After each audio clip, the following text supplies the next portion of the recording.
Hey everyone, I'm back, and today we're going to be talking about Batman Begins, directed by Christopher Nolan, and this movie came out in 2005 and has a big cast, and and I thought this movie was pretty good. There's a lot that I like about it. There are elements that I thought held it back from making it great for me, but I would say by the end of the day, it's a very good movie. I think the performances in this movie are really good. Christian Bale, he's really good. Liam Neeson, he's great in this movie. And Michael Caine. The only one I didn't really like was the woman who played Rachel in this movie. I wasn't crazy about her performance. I would say she's probably the worst part of the movie. I didn't think she was terrible. It's just, as far as performances go, she was the weakest one for me. I like where the story went, and this movie is told out of order, but I don't think it detracts from the movie at all.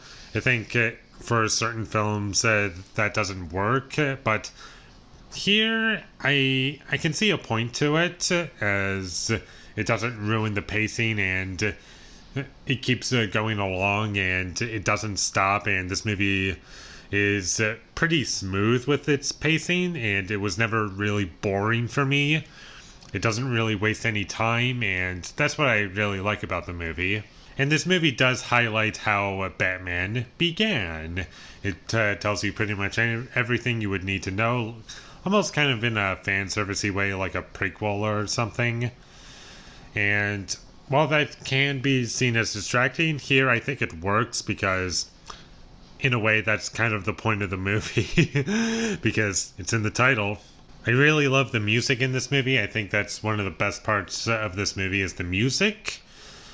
And I do feel as though it helped out the film a lot. And even for the parts that I could see coming, it's like, yeah, this character is going to die at this moment. And this is a little predictable and a little unsatisfying. I do think the music was at least helping out my experience even in the moments that I didn't like. Now I'm going to get into the biggest part of the movie that people kind of defend about and saying that it's not really a big focus of the film, but I do criticize the movie for it being in the movie because it is a part of the movie. I'm sorry. And that is the action scenes in this movie. They're bad. I'm sorry. They're not good.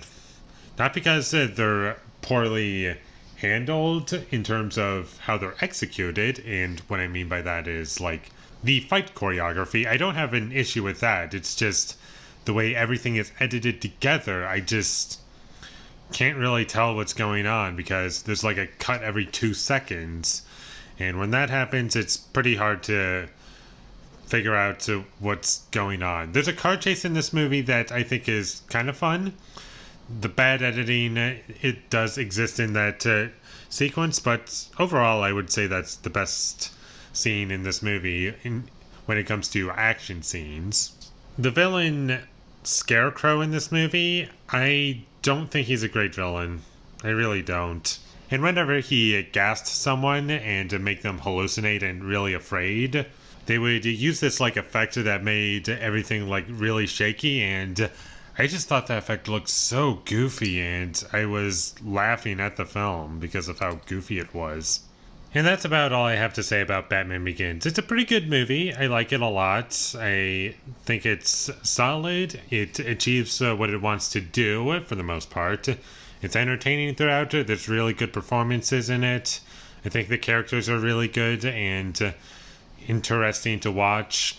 I really like Christian Bale in this movie. I think he does a really good job, and it's fun, and the music is great, and I would recommend that you check this movie out if you haven't already. I'm pretty sure you have because it's part of the Dark Knight trilogy. And I'm going to give Batman Begins a 7 out of 10. Thank you for watching my videos as always. If you enjoyed this review, be sure to leave a like and comment down below what you thought of Batman Begins down below. And my social media links, they will all be in the description down below, so follow me there. And last but not least, subscribe to be a part of Foley Nation. And I'll see you when I get my next review up, and that is going to be for Terminator Salvation, because I haven't reviewed this one yet. I reviewed 1, 2, and 3. I just haven't done this one or Genesis, which I don't really want to revisit Genesis. I've reviewed Dark Fate already, so go check that out on my channel. But until I get to my review for Terminator Salvation up, thank you for watching and have a great day.